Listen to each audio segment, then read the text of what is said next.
Hello and welcome to this blog of Law School, in which we shall be discussing very exciting and complex legal issues together with top legal experts that happen to be also professors at Law School. Today we have the pleasure of welcoming Pablo Alarcón. Pablo is the founder and managing partner of Alarcón Espinosa Abogados, a boutique focusing on delivering legal advice on international taxation to clients all over the world. Pablo is as well professor of international taxation at Law School and director of the Master in Corporate Taxation. Pablo, very nice to have you here. Hello.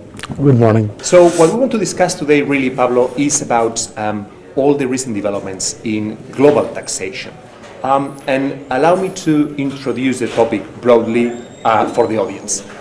We see today that states are competing among each other to create very attractive conditions for corporations, multinational corporations. One of the tools they have is corporate taxation. So they usually try to lower corporate taxation to attract those multinationals. At the same time, states need to take into account voters.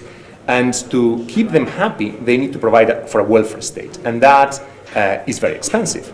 So on the one hand, they want to lower taxes to corporations to attract them. On the other hand, they want to make sure that taxpayers are happy and have a welfare state.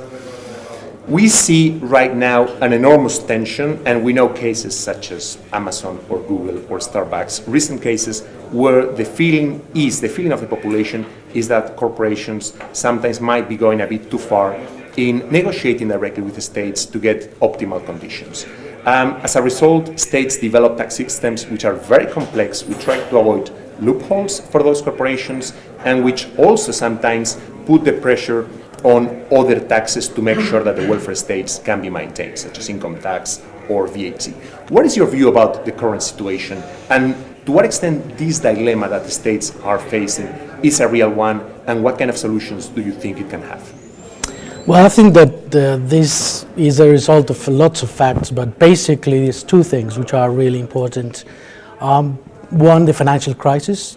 That what meant was that a lot of countries stopped collecting money for taxes, and they needed to do things to collect more money. And two, the rising of digital economy. The combination of these two things have drafted a new world. And obviously, one of the things that the countries are doing, they're competing. There's a competition to attract investments. Now, these things are easier to do in a digital economy world rather than in the old system.